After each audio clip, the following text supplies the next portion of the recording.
We're live. I think we're live. Yes. Hi, everybody. We've had a real problematic evening this evening with technical problems, broken wires and a couple of other quirks that we've sorted out. So we're live now and we can take your questions. So welcome to the Craig and Jane Show.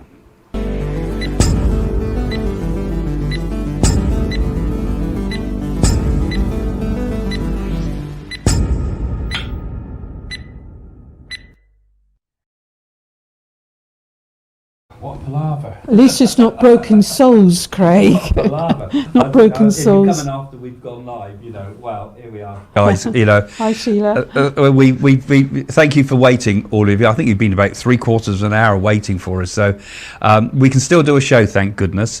But sometimes the littlest quirks can cause the most major problems, and it's like if you've got two faults, you can never find it. But we found it, and we got some of your questions. I would say a few hellos to everybody, although particularly those that have been waiting a long time. And I know Sheila's been online there today chatting to you, saying, don't worry, he'll be coming on live too, because we've been sort of communicating with her through WhatsApp to let you know that we are actually going to go live.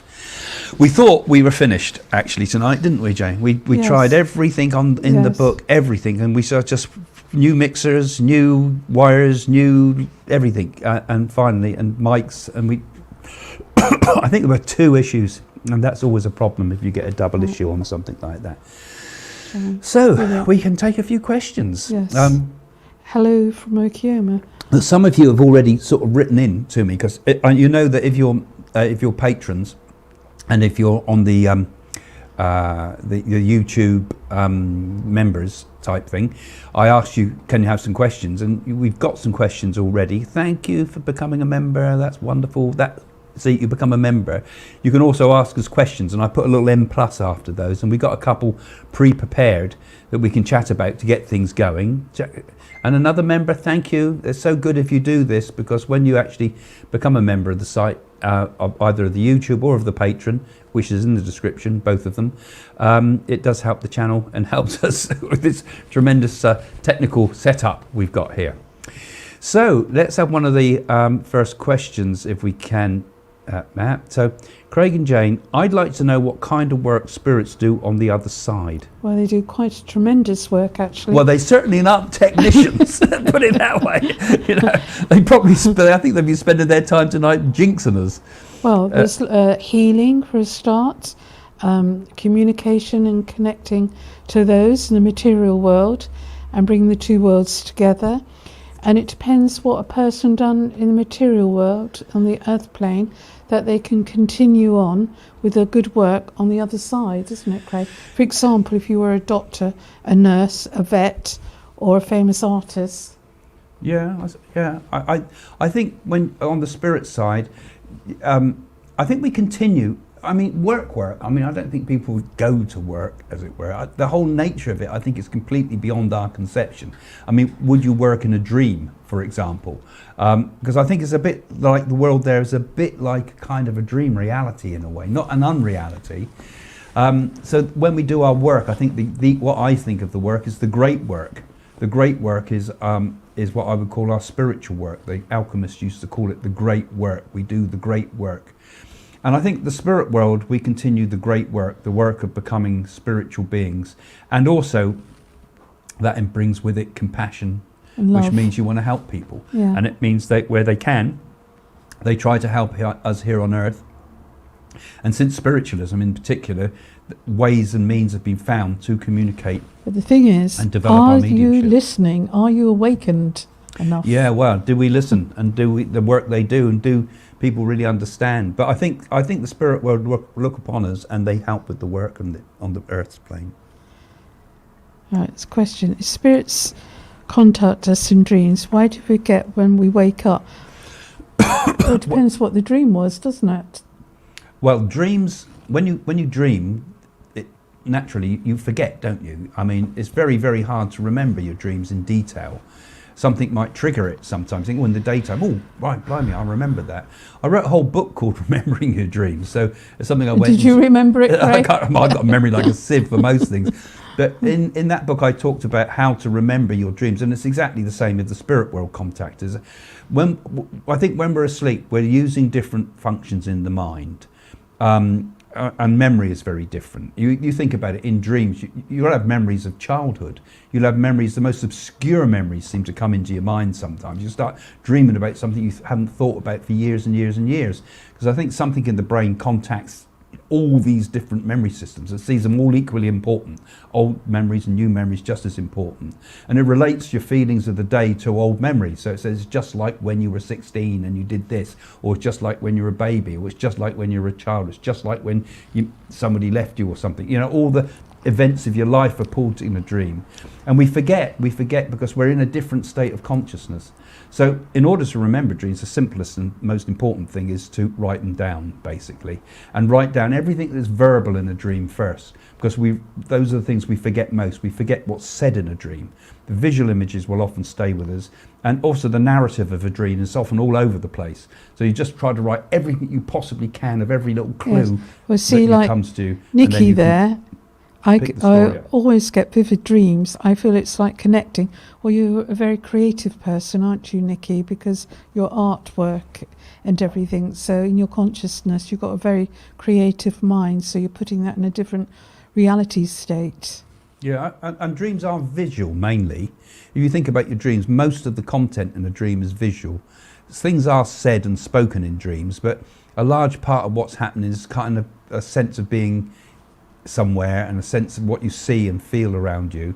And dreams on all different levels, actually, because they also have that they're dealing with solving the problems of the day and emotional issues and thoughts and problem solving situation, but also connections with the spirit world.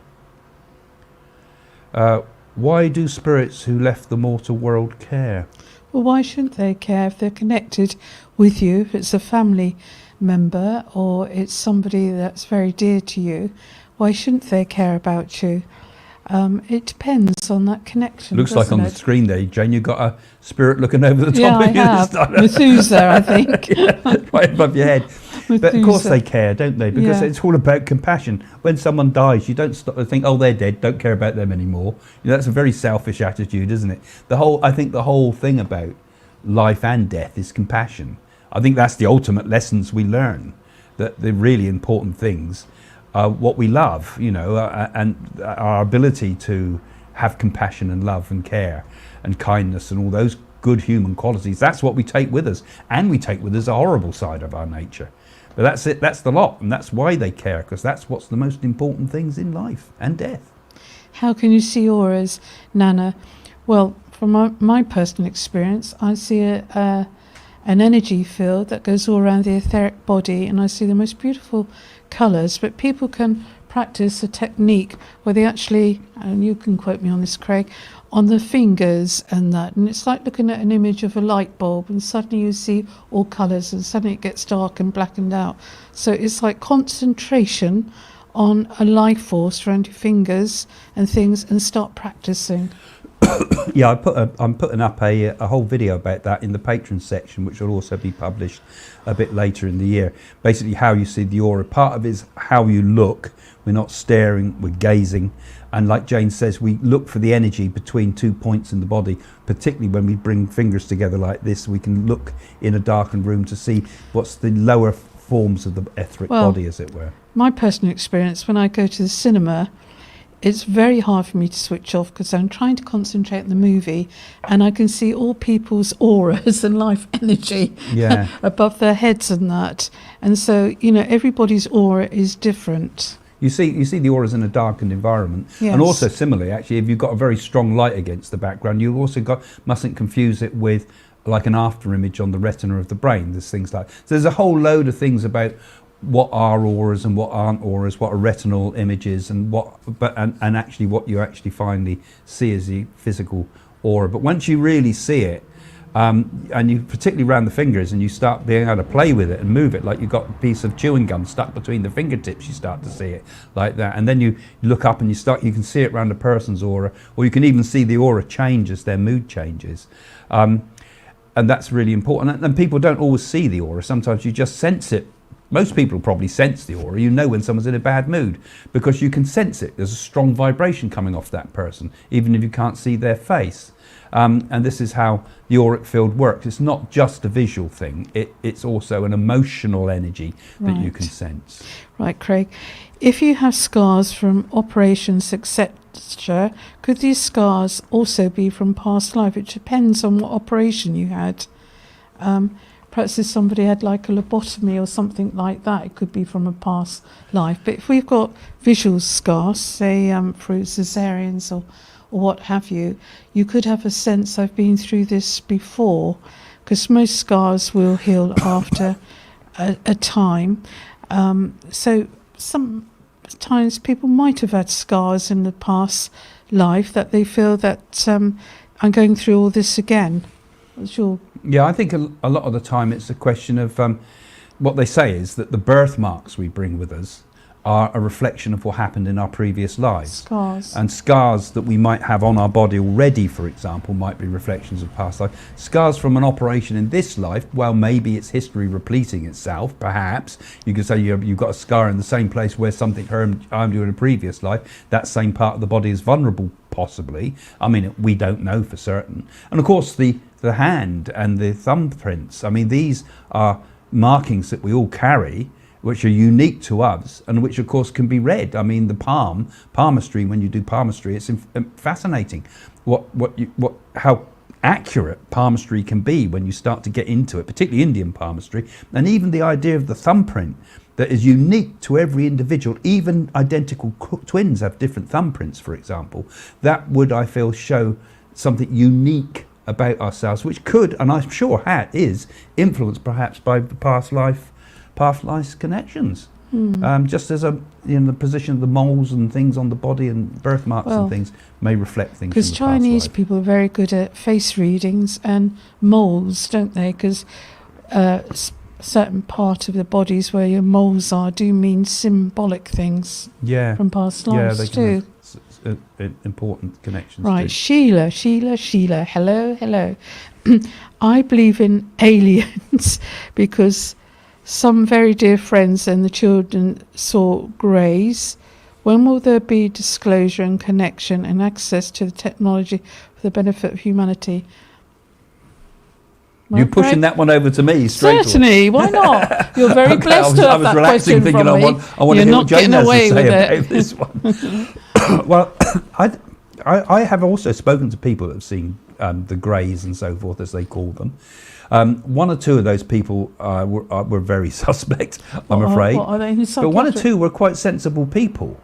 And for example, Uri Geller has recently been talking on his X and things like that, because I quite like following him, about his experiences with seeing a ball of light, which we saw when we were years ago, and talks about that he had an encounter with UFOs. So I mean, he's an intelligent man, and I don't think he's doing that just for self-aggrandizement or anything, because a lot of people have said the same thing, that have psychic abilities. Some strange light comes into the room, for example. Could this be connected with spiritual connections with aliens? We don't know for certain. I certainly don't know, and I think there's an awful lot of fantasy around it and complete crackpots around it as well, and that's where we've got to be so careful. As for the disclosure, well, Donald Trump says that when he gets into the office, which I think is, like I've predicted, I believe he will get into office, that he's going to open up the files on the whole lot. He's going to open up the files on Mexico and Area 51 and everything like that. So, it doesn't take a psychic, really, Sheila, to answer that question, because it seems that, whether it's true or not what they've got, why would you not disclose it? Why would you keep it quiet?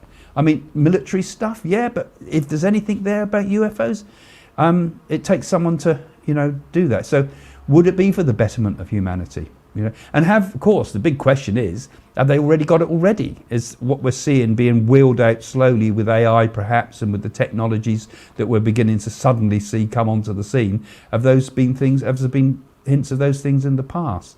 I'd have thought if they did have the technology, they would have used it, certainly in the military by now. So I don't think they have got any technology, but who knows? In the next few years, I think we will see disclosure.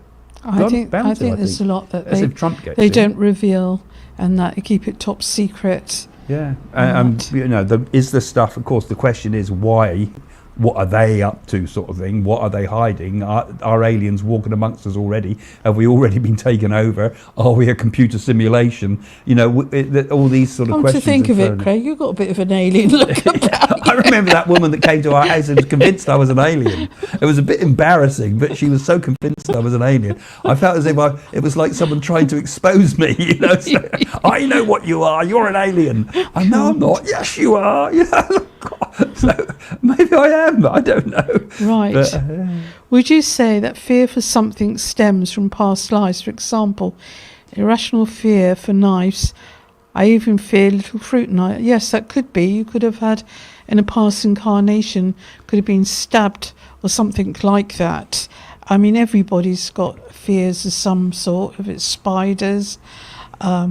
Washing up. Craig has a fear of housework and everything, don't you? I'm terrified of those Hoover things and washing machine things. They're terrifying. I mean, people might be frightened of snakes, or they might be frightened of giving birth to a baby, and that. People have many fears and quirky fears, and it could be all connected, past lives or incarnation. Come to think, I have got some fruit knives, Craig, and I look at that, I haven't used them. What, you're threatening me with them, are you? Never. Yeah, I think you're right. I mean, where do irrational fears come from? Okay, there could be something suppressed from childhood or something. There could be some fear that we've got, that psychological fear that's come from trauma in our own life here. But if you've not had those traumas, why would you have an irrational fear? Right. I mean, why do you have a fear of snakes? I mean, you've not had anything in your life where you've had a bad encounter with snakes, have you? Well, it could be past life. You could have been thrown down a pit of snakes, because people associate snakes, especially the Hindu people, as sacred or medical things. And of course, there's instinctive fear. I mean, naturally, snakes The are unknown, dangerous to isn't us it? generally. So we and they slither along and they're scary anyway, because so our natural instinctive reactions and things. But like you say, you might have a fear of something like the person here said of something like knives. Could it be something from battles and from the past? Well, years ago, they used to be very superstitious. If they had thundering and lightning, I can remember my grandmother, put the nice and silver forks in the drawers and cover up the mirrors and everything. Yeah, well, irrational superstitions. Yeah. Yeah, I mean, some of the superstitions, I love superstitions because I find them so crazy. But some of them are great. I can remember when it's thunder and lightning, she say it's the angels moving God's sideboards and dressing tables and that. I think superstitions are often a way of trying to explain a world we can't understand. You know, we don't know what's going on. What is that thunder in the sky? It must be Thor with his hammer. You know, we don't understand it, and then we've begun to understand it through natural science, and we can explain things, but often it's to do with the unknown, isn't it? Lucid dreaming for me. Before I wake up, I go to a state where I see my crush. Oh, okay. That's what you mean by crush. Okay. I nearly read that as crotch, so I won't say that word. He is there, and I see us together. Is this predictive? I think it might be a bit of wishful thinking. Yeah, maybe. You know, I mean, there is another thing, though. Years ago, I mean, teenage girls used to have crushes on pop stars and things like that, isn't it? It's because you see an image of a man and you idolise them, and you suddenly wake up and you think, what was I thinking of? Yeah. Your crushes. Yeah. But also, there's a thing that they call, and there's been a lot of studies done on this, called mutual dreaming, where two people have the same dream, for example, which starts to get interesting. Twins. Or and with twins, I think that might have been studies, but or also where two people dream a meeting in a dream, and they find that they had the same dream and been able to exchange information. So this idea of mutual dreams is that we can perhaps meet in our dreams literally.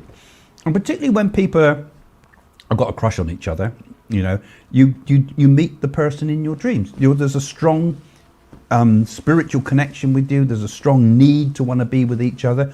Particularly that studies with telepathy have found that telepathy works very well between people that love each other. and that works better. When it's just neutral sort of card reading, the telepathy don't work as well as when people love each other. When they fall in love, you finish each other's sentences. You know what the other person's been up to and so forth and what they've been doing. And the same thing happens in a dream. And even the gurus often meet a person in a dream and give instruction through dreams. This is well known about and spoken about through many traditions, that you meet the guru in the dream, and the guru knows he's been in your dream and can tell you the dream you had with him in it, or her. So yeah, that's quite an important thing, that one. Do mediums connect with spirits from ancient times? And if so, how far back? I need insight into the granite, what's that word? Sarcophagi in Serapeum, Giza.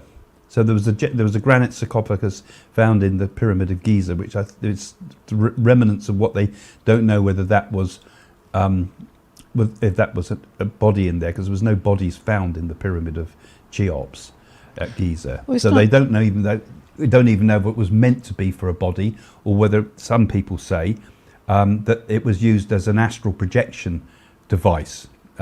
Richard Brunson, Search and Secret Egypt, wrote about that. Was Brunson? We're not quite sure. Got the name right there. You might have been the one from the. I thought you said Great Richard Escape. Branson. I said No, he used to do never with mind. aeroplanes. But anyway, Great. he spent the night in the pyramid, sleeping it by the That's granite interesting. sarcophagus, and suggested that he wrote Search and Secret India and brought to the world the idea of Ramana Maharishi and things like that, and that one of the early speculations, this is going back in 1930s, I think it was that the pyramids were used as a form of astral projection to connect with other beings and other planes and other planets. There's a lot of belief it's connected with aliens too. Yeah. The pyramids, and on some of the caves they had drawings of like strange looking creatures with big craniums and things. Yeah, there's all sorts of references to going it. back I mean, in the Egypt, Stone Age. a lot of the stuff, for example, they think that the Sphinx was pre-Egyptian, don't they? They think that the Egyptians carved the face on the Sphinx, which may have probably been a lion, they reckon. It could have been a lion because of the age of Leo. From the earlier ages astrologically, and they used to regularly change pharaohs' faces to the new pharaoh. So I don't want to be under the Ramesses. I'm bigger than Ramesses. Take that Ramesses statue and put my face on it, sort of thing. So they did the same with the pyramids, and they did the same with the Sphinx, which they think the Sphinx goes back many thousands of years, and it was ancient before the Egyptians even came to prominence. It was probably there at the time that those areas were all flooded and that waters were there, because that whole Sahara area was beautifully green and would have been one of the most fertile places on earth, with pools and things like this, and great plains where huge amounts of livestock would have been, and people could have been fed and had plenty of leisure time and time to develop their spirituality and their interest in their mystical side and so forth. And that Egypt appeared on the earth as those areas dried up. Everybody went to where there was water, which was the Nile. But that was all there before the Egyptian civilization and the Sumerian civilizations and the rest of them developed in the Fertile Crescent. So there you go. There you go. Interesting. Very. Yeah. I love Graham Hancock's books, actually. He's a brilliant writer on all those things if people are interested in it. Is the world currently undergoing a cleansing process? Are we heading into a new era where people are more spiritually awakened? I think we are, because at the moment it seems the whole world's gone crazy in dark forces, doesn't it? And I'm a great believer, bring back strong family values, because it's like everybody that's done wrong, it's like it's all coming to be exposed, like we're having in Hollywood at the moment, Craig, with all these people that done wrong. And it feels like it's a karmic thing, and it needs to be cleared, a cleansing. And I mean, we've had all these tornadoes and things. It was quite scary, wasn't it, with sea levels rising, and it might be an awakening, and it's all coming, isn't it? It's coming. Yeah, I mean, whatever you say about religion, for good or bad, it did set moral standards for people. And now with the the failure of religion, really, of all forms of But then, religion. I think a wise man once said to me, all prayers go to the same source, to God. So it doesn't Yeah. matter what religion you are. Well, I think we've lost. Not religion helped to give some form of moral stability within society. Thou shalt and thou shalt not, and Christianity and all the religions were really moral codes, weren't they? I mean, they were, and some of them have become outdated. I think Islam, for example, is a religion of a different era that we're trying to apply today, which doesn't work. Similarly with Christianity, many of these things, although there are fundamental truths that will always apply, we can't literally apply it to the world today because things have changed so much. So religion's fallen behind. It's always so slow to progress, and all the religions of the world, really. So we do need a cleansing process, and we do need a new moral code. We do really need a new form of religion as such, but people wouldn't be like the obedient type of religions. We need something that is a spiritual sort of movement, which can kind of awaken people to the basic fundamental truths that we know to be true. In our hearts, all of us know what right and wrong is, but we just don't apply it. And a lot of people deliberately abuse it. So we need rules and regulations for those people. But for the highly spiritually motivated people, we see that actually all of these things are relative to the situation, what's happened. In some cases, maybe like murder might be a thing we have to do, which is, for example, people at the end of life that need to have their life, want to terminate their life. One could call that murder, one could call that saving a person from suffering. These are moral debates that we're going to have to start having, and we're not having because we have lost our moral compass at the moment in life, and that's with the failure of religion and the need for reform of all the religions in the world, and the importance of seeing, like you said, Jane, that there's a unity of religions. And the Pope recently said about this, and I thought that was fabulous that he said that all the religions of the world have the same God at heart. That was a tremendous thing to say.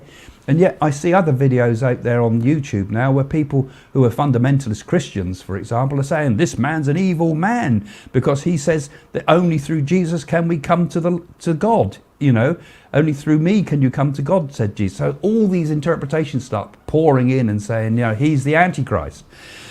You can never win. But we do have to find our way through this, I think, don't we? And a change of the world consciousness, which is tough, but it's going to come, and it's going to take terrible troubles in the world before we actually come to that. Especially in the year 2027, so this is only the beginning of what's to come.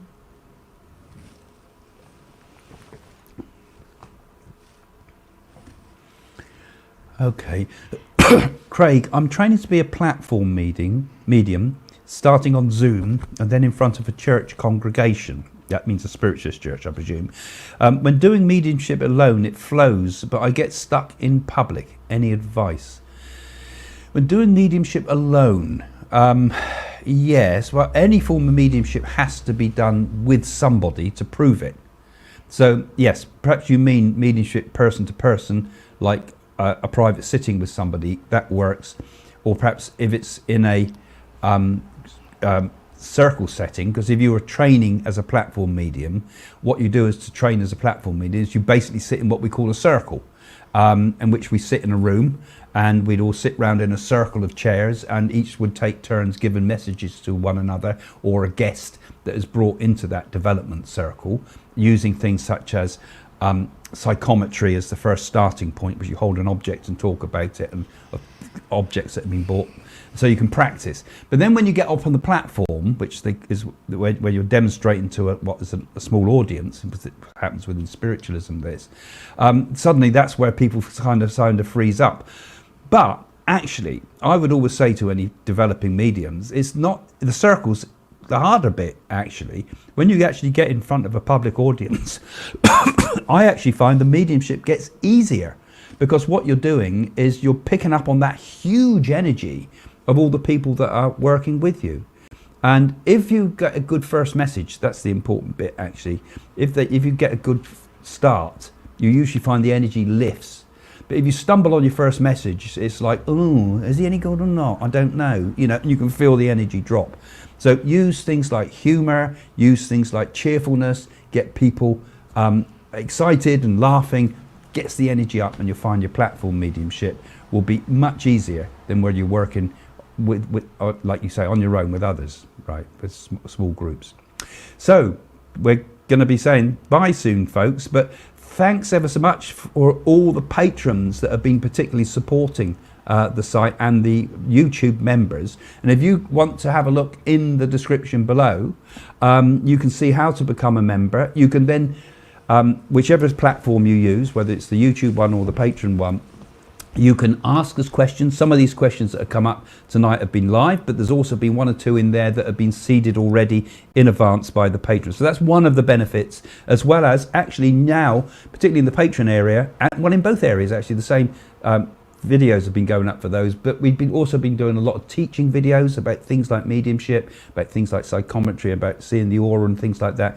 I've been making a whole series that you can see there. But most importantly, just help us support the channel, support Jane and I's work, so that we can get on here and we can make it all work with the right kit as well, we hope sometimes. So I think we're coming to the end now, Jane, aren't we? Yes, and I think, you know, it's so nice that we can connect with all of you. And though it's quite difficult sometimes, isn't it, to get here. And thank you for your support, actually, all of you that follow the channel like this. And every time you see our videos tonight as well, always give us a thumbs up. The reason being, it helps the algorithm. I hate these algorithms, but a thumbs up makes a huge difference. And share it and like it and all the rest. It really helps these things. I'm sorry to keep asking for that, but it really helps the show. Anyway, we'll say goodbye now, shall we, Yes, Jane? it's goodbye Okay, from me you. and goodbye from him. I think someone had that, Jane. See you soon. Bye Ciao. for now. Yes, and my idea is to have certain very highly spiritual people that will come into these centres, and it'd be like nothing's been done before, and it'd be quite unique, quite beautiful, and like Craig says, it'd be done on, I will want to do it on a high spec. So it's really lovely that people have something to look forward to. And you don't have to be any particular religion. The religion I believe in is love or serve all. Yeah, and we've already got a number of people that have expressed an interest in trying to help us. And if those people can start, you know, if you start getting inspired by the shows that you watch every week here and start thinking a bit bigger picture, we can do something between us. It's not about me and Jane, it's about all of us. It's about all of us in these really dark times. Of course, those that have come to the show know that with what we're trying to do, we're trying to raise enough funds first to keep this studio going, because this is all coming from the patrons. This is all your donations that's helping us to keep this studio going. And if you like the show, you give a little donation. And also, we're trying to take it to the next stage. We're trying to become a full spiritual centre. I have a dream, for example, Craig, just an example, of having like a meditation room, and in the centre of the meditation room, a beautiful crystal fountain with cushions around, and possibly lovely Indian music and lovely night lights, so it gets us all into a deep meditative state and be very beautiful. And then the next room, Craig and I can demonstrate, and perhaps another room where I have healers in that can help people. And another room, obviously, we'd like to feed people as well, and make it really, really beautiful. That's my vision, Craig.